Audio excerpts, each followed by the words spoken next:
Bonjour tout le monde, une fois encore, c'est la suite du 59 secondes que vous pouvez aller voir tchou, ici. Si vous n'avez pas encore vu le 59 secondes, allez le voir qui sera sans spoiler. Cette vidéo-ci, je vais spoiler. Vous entendez ça à chaque fois, hein, vous commencez à en avoir marre. Mais je tiens à le rappeler parce que si quelqu'un tombe sur cette vidéo sans avoir vu le 59 secondes, il va se dire c'est quoi ce type qui fait son vlog à la con sorti de nulle part. Moralité, Pixel, très partagé sur ce film. Il était chouette. Il était chouette, mais putain, tout ce qui est l'humour à deux balles, comédie américaine, Adam Sandler, c'était... Ah, tout ce qui est... Voilà, ça va sortir, là, je vais le sortir directement.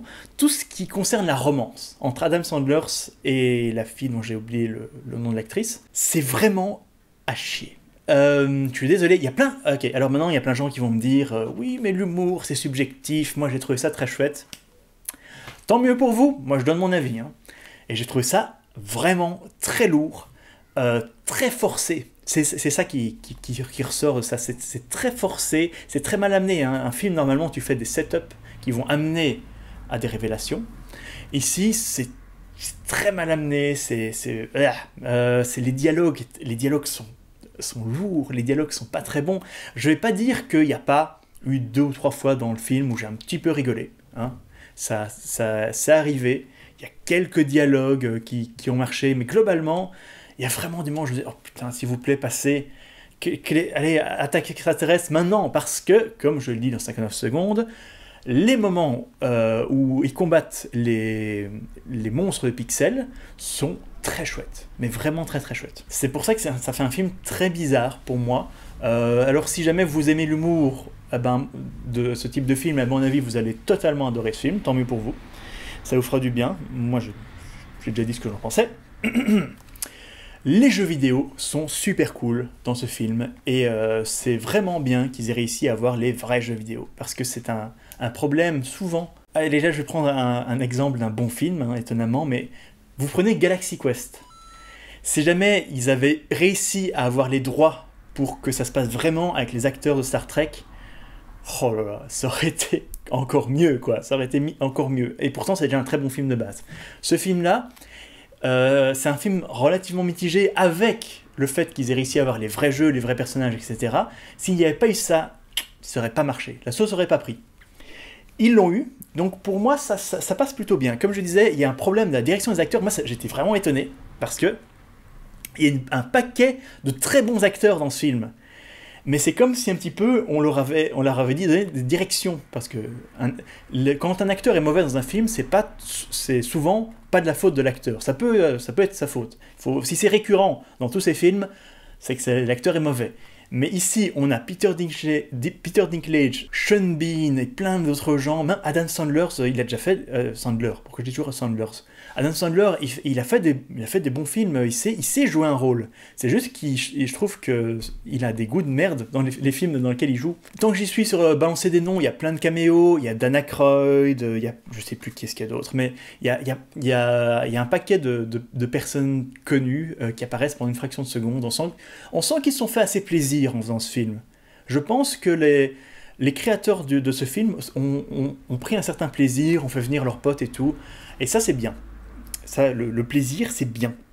Les effets spéciaux sont très bien, je l'ai déjà dit, je vais pas revenir dessus. Ce film fait penser un petit peu à The Wizard.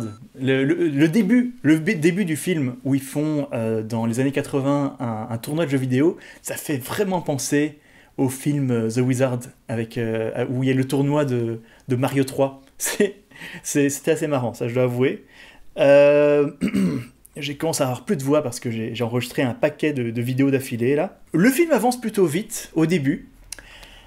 Au milieu, il a un gros problème de rythme.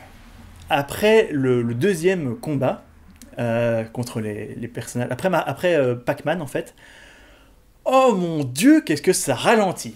Et qu'est-ce que ça devient long! Et qu'est-ce qu'on a rien à foutre de ces personnages qui sont nullissimes! Voilà, ça c'est dit. À part peut-être le personnage de Peter Dinklage est un petit peu plus sympa. Allez, le personnage d'Adam Sandler est pas si mauvais.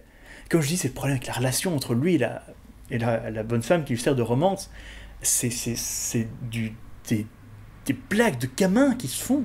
Mais des blagues de gamins, vraiment. Ah, je déteste ce genre d'humour. Bon, j'ai déjà dit, je vais passer à la suite parce que dialogue relativement pourri, voilà, comme ça c'est dit, Adam Sandler style. Oula, j'ai vraiment pas été gentil, là j'ai écrit pratiquement un paquet d'insultes.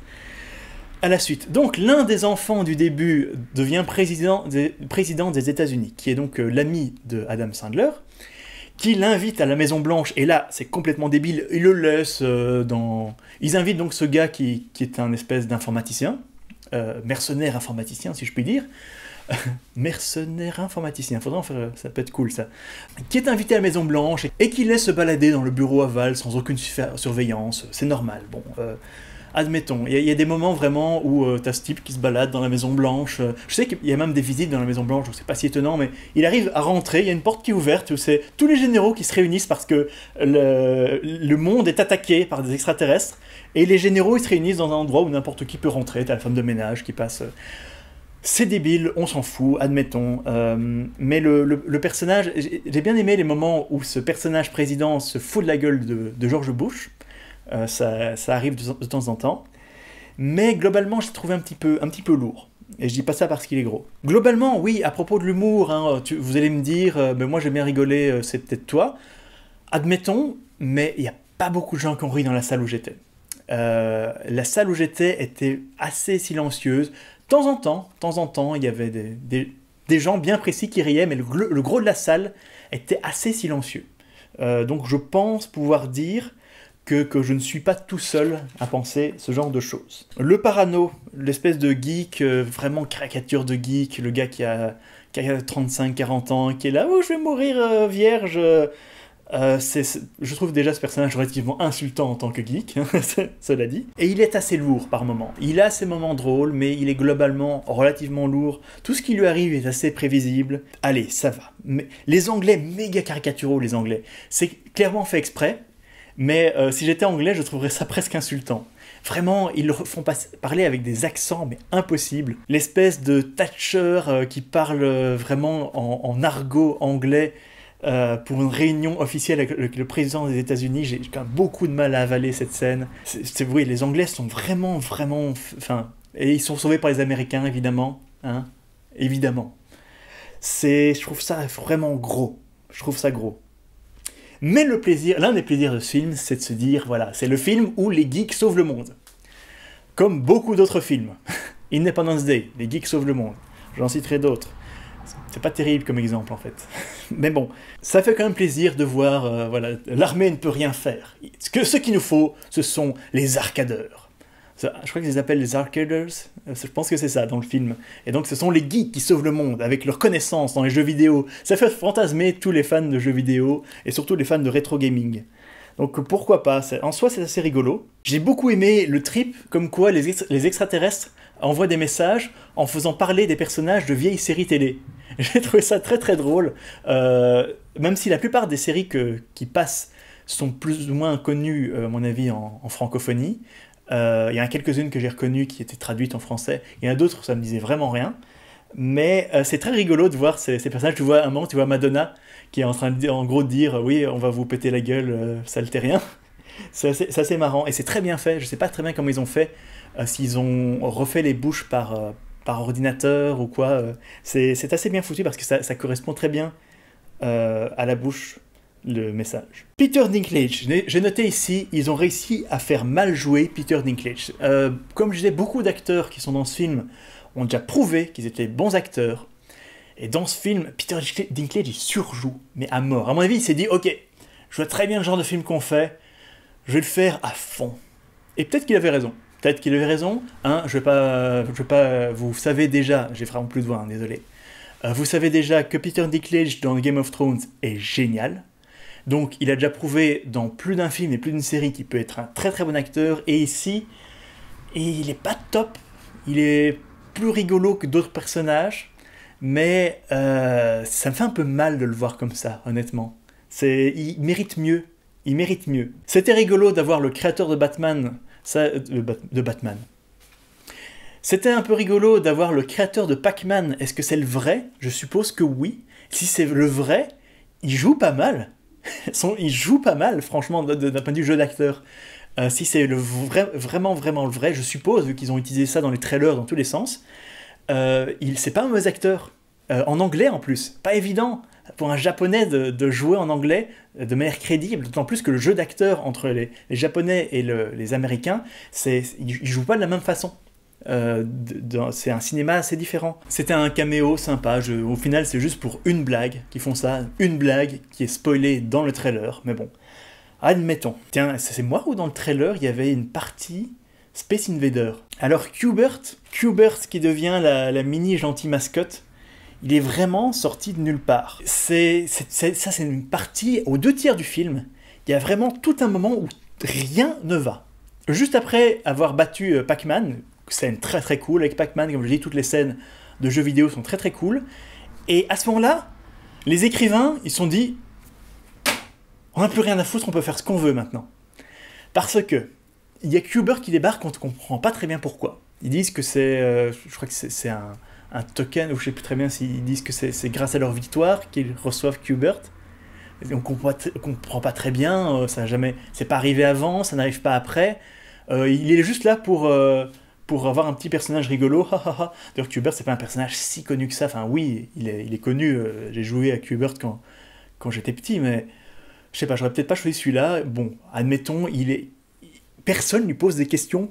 Personne lui dit, dites-moi, vous les extraterrestres, comment vous êtes, qu'est-ce qui se passe, pourquoi vous nous attaquez, est-ce qu'il y a moyen de dialoguer? Parlez à Q*bert plutôt que de faire des blagues à la con avec lui. Et en plus, à la fin, il se marie, il se transforme en bonasse et il se marie avec le geek. C'est perturbant, cette scène. Et donc oui, comme je disais, t'as toute cette partie-là où tout d'un coup il y a les militaires qui sont pas contents contre eux, hein, on sait pas très bien pourquoi, parce qu'ils sont en train de sauver le monde en gros, et t'as le général qui fait le gros méchant général comme dans tous les films, et qui les envoie parce qu'il faut absolument que en fait ils fassent plus les choses avec le support de l'armée, non, et donc t'as le président qui s'en va, et toute cette partie-là est méga forcée. C'est très très mal amené, c'est très mal écrit cette partie, c'est vraiment mal foutu. Et c'est la partie du film où je suis putain, là ça devient dur. Et heureusement la fin est cool. La fin avec Donkey Kong, avec le monde, enfin la ville qui est attaquée par tous les personnages de vidéo, c'est très chouette. Et de la partie avec Donkey Kong est très chouette. Donc c'est vraiment, comme disent les Américains, c'est un mix bag ce film. Je suis assez mitigé, mais globalement, le meilleur est plus mémorable que le bon est plus mémorable que le mauvais. Donc, j'en ressors relativement content dans une certaine limite. Voilà, maintenant que ça s'est dit, allez voir ce film, peut-être pas forcément au cinéma. Oui, la 3D, je l'ai vu en 3D, j'avais pas le choix parce que c'était une vision de presse. D'habitude, je ne veux pas voir mes films en 3D. Elle est dans toutes les parties où il n'y a pas les personnages vidéo, elle sert à rien. On voit rien, ça change rien qu'il y a de la 3D. Les lunettes 3D, je veux dire. Les parties d'action sont plutôt bien foutues en 3D. Et c'est très rare que je dise ça. Voilà. Ça c'est dit. Donc comme ça, j'ai fait mon mea culpa. Là-dessus, ce film, moi je dirais, attendez qu'il sorte en DVD, qu'il passe à la télé surtout. Regardez-le à la télé. Vous pouvez aller le voir au cinéma si jamais ça vous branche, si ça vous inspire. Mais il y a des moments, il y a des longueurs. Ouais, il y a des longueurs. Mais il y a des moments cool aussi. Donc, vous avez toutes les informations. Maintenant, vous faites comme vous voulez, et je n'ai plus qu'à vous dire bye bye bye bye, parce que j'ai mal à la gorge.